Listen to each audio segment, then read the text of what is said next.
ಇವತ್ತು ಪ್ರಶ್ನೆಯನ್ನು ಮಾಡ್ತಾ ಇದ್ದಾರೆ.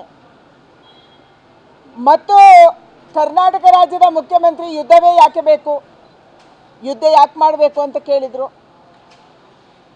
ಜಮೀರ್ ಖಾನ್ ಅವರು ನಾನೇ ಬಾಂಬ್ಗಳನ್ನು ಎತ್ಕೊಂಡು ಹೋಗ್ತೀನಿ, ನನಗೆ ಬಾಂಬ್ ಕಟ್ಟಿ ಅಂತ ಹೇಳಿದರು.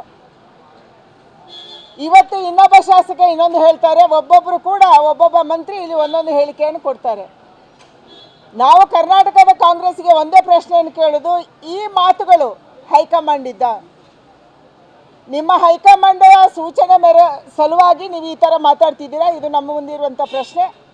ಇವತ್ತು ಭಾರತದ ಸೈನಿಕರಿಗೆ ಯಾರು ಪಾಕಿಸ್ತಾನದ ಒಳಗೆ ಹೋಗಿ ಭಯೋತ್ಪಾದಕರನ್ನು ನುಗ್ಗಿ ಹೊಡೆದಿದ್ದಾರೆ, ಅವರಿಗೆ ಅಪಮಾನ ಮಾಡುವಂಥ ಕೆಲಸವನ್ನು ಕಾಂಗ್ರೆಸ್ ಮಾಡ್ತಾ ಇದೆ. ನಾವಿದನ್ನು ಸಹಿಸಲ್ಲ.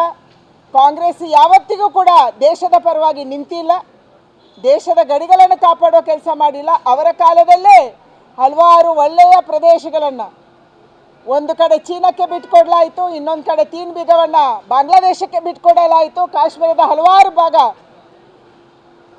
ಪಾಕಿಸ್ತಾನಕ್ಕೆ ಬಿಟ್ಕೊಡಲಾಯಿತು. ಇವತ್ತು ಯಾವ ಮಾತನ್ನು ಕಾಂಗ್ರೆಸ್ ಹೇಳ್ತಾ ಇದೆಯೋ ವಾಪಸ್ ಅವರು ಒಂದು ಸಾರಿ ತಿರುಗಿ ನೋಡ್ಕೋಬೇಕು, ಅವರ ಕಾಲದಲ್ಲಿ ಅವ್ರು ಏನು ಮಾಡಿದರು, ಇದನ್ನು ತಿರುಗಿ ನೋಡುವಂಥ ಕಾಲ ಬಂದಿದೆ. ಅದಕ್ಕಾಗಿ ನಮ್ಮ ಸೈನಿಕರ ಬಗ್ಗೆ ನಮಗೆ ಹೆಮ್ಮೆ ಇದೆ, ನಮ್ಮ ಟೆಕ್ನಾಲಜಿ ಬಗ್ಗೆ ನಮಗೆ ಹೆಮ್ಮೆ ಇದೆ.